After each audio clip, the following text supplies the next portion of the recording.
Hey guys, GoForce Online, and I'm sitting here with the patch notes for the new DLC, Stonethorn, so version 6.1.0, so this is week 1 PTS notes. Now they've actually changed a lot. They've added the new dungeon sets, they've changed some things to housing like they said they would in the online release. But they've also changed a lot of item sets, so sets work a lot differently now. They've changed a fair bit of skills as well, especially class skills. Nightblades have received a lot of different changes, so your builds and stuff using Nightblades will definitely have to change. Alright, so I'm just going to go through the new item sets and the new housing. Afterwards, I will take a look at the skill changes and item sets because they're probably going to change over the weeks as the PTS goes on. Alright, so the first new item set here from Castlethorn is Talfag's Treachery. So the 5-piece bonus is increase your spell damage by 372, but increase your damage taken from Flame and Fighters Guild abilities by 10%. So I think this adds into the vampire theme they've got going for this. So you gain additional power but have additional weaknesses. And so probably not as good in PvP because a lot of people do use Fighter Guild abilities because vampires and werewolves are a lot more common now for builds. And that extra flame damage as well makes it very hard to use in PvP. But in PvE, that 372 spell damage increase definitely helps. The next one is Unleashed Terror. So 5-piece bonus. When you deal direct damage with a charge, leap, teleport, or pull ability, you cut your enemy, causing them to bleed for 5 seconds, dealing nearly 20k physical damage over the duration. So very nice skill there, will work well with the werewolf who has that leap attack.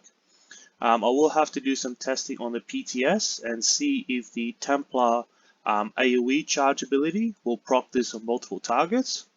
Because if that is so, then that is a massive ability for the Templars. Alright, the next one here is the Crimson Twilight.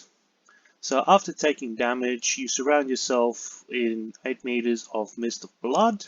After 2 seconds, the mist will violently siphon into your body, dealing 8,220 bleed damage to nearby enemies and healing you for 100% of the damage done.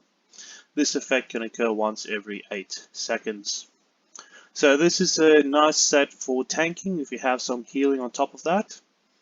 So if you're just tanking around, so it doesn't have a proc chance, so just every 8 seconds if you take damage, then this skill will heal you up every 8 seconds. That 100% will probably increase if you increase your healing done and healing received. So very nice passive heal there. Next one here is the Monster Mask for the dungeon, so Lady Thorn. Casting an ability that costs health spawns a blood ball for 10 seconds. This effect can occur once every 10 seconds. You and an ally near you can activate the Sanguine's Burst synergy, dealing 5,000 disease damage to nearby enemies and applying Major Maim for 5 seconds, decreasing their damage done by 30%. Enemies can only receive Major Maim from Sanguine's Burst once every 30 seconds. So this would definitely be a go-to set for tanks. I'll have to do some testing, see if this synergy will proc Alkosh as well. Because if you're running Alkosh, which most trial tanks do, you rely on other people giving you synergies. And the only way you can generate your own synergy was being a Necromancer. So see if this set will proc, if you can use your own synergy to proc Alkosh.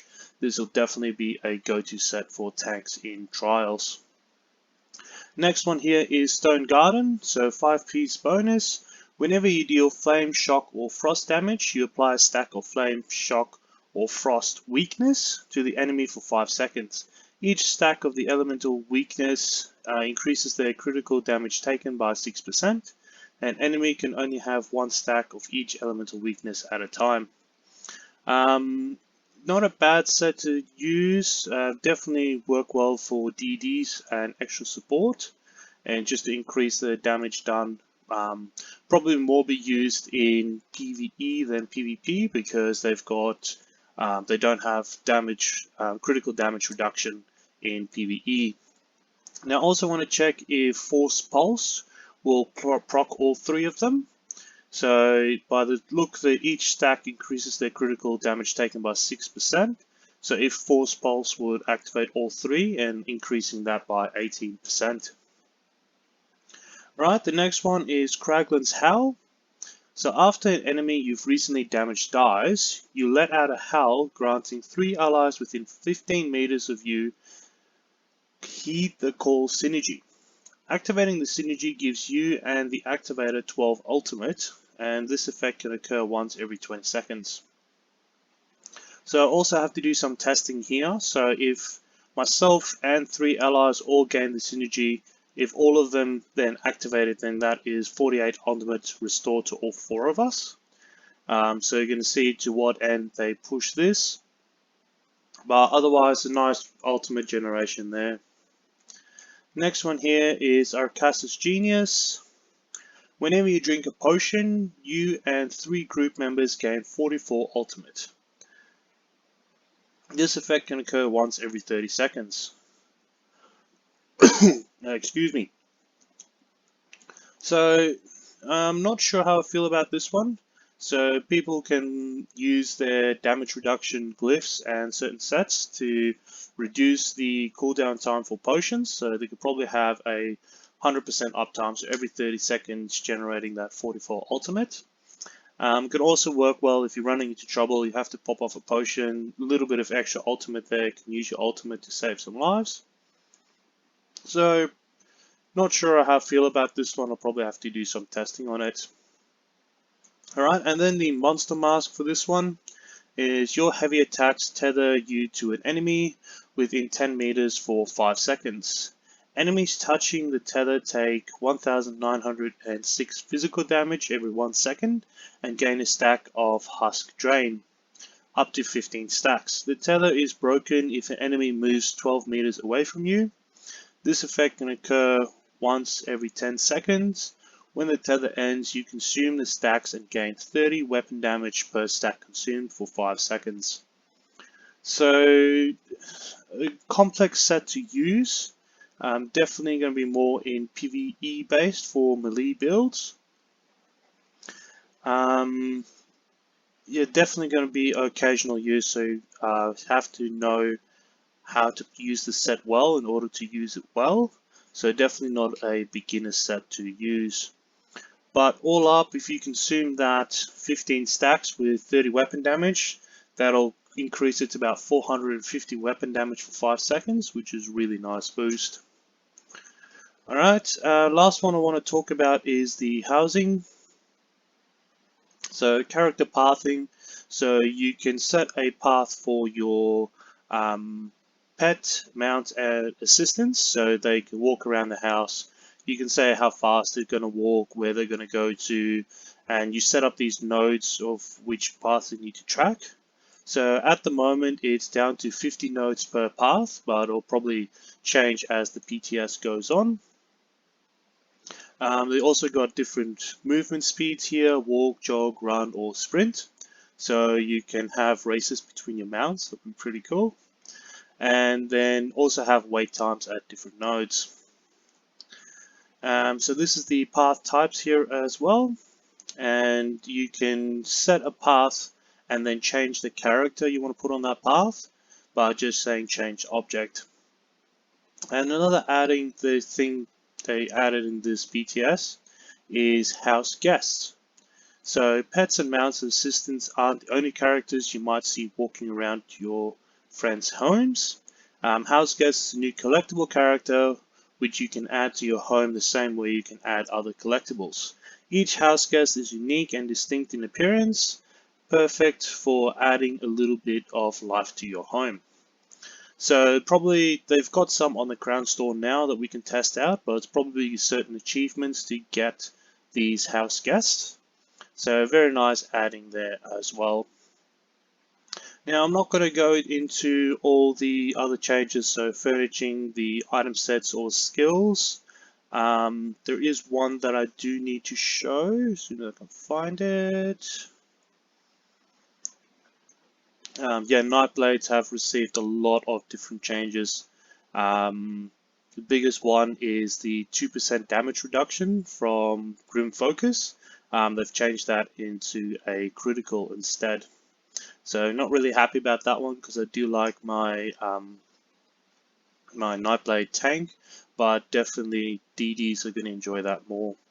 They have changed the traits as well for armor and weapon, and also the Mundus stones. So a lot of changes have happened. Definitely recommend going through this and seeing what applies to you. So yeah, the one I want to show is the mythic items. So let's see if I can find it here. Let's trial.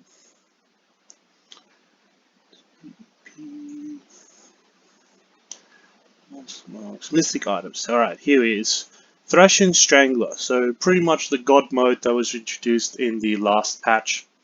So they have tweaked it up a bit. So reduced the spell damage granted per stack to 92, down from 150. So originally when you use this set and you activated all the procs on it, it will give you an increase of 3000 spell damage. So this was definitely God mode, but you also take a lot more damage. So it was a nice set for score pushing, but if you didn't exactly know, if you didn't have the survivability, you would definitely struggle. So they changed it down to 92. They've also reduced the penalties per stack to 1% instead of 2%. The other thing they've added as well is that each stack needs to be done in at least 30 seconds, so it needs to be refreshed every 30 seconds. Otherwise, all the stacks are removed. I'm going to check if once you've reached the max amount of stacks, if you still need to refresh it every 30 seconds, because that will make this set a lot more balanced than it is at the moment. But the other big thing they did to the set is this set now also grants weapon damage.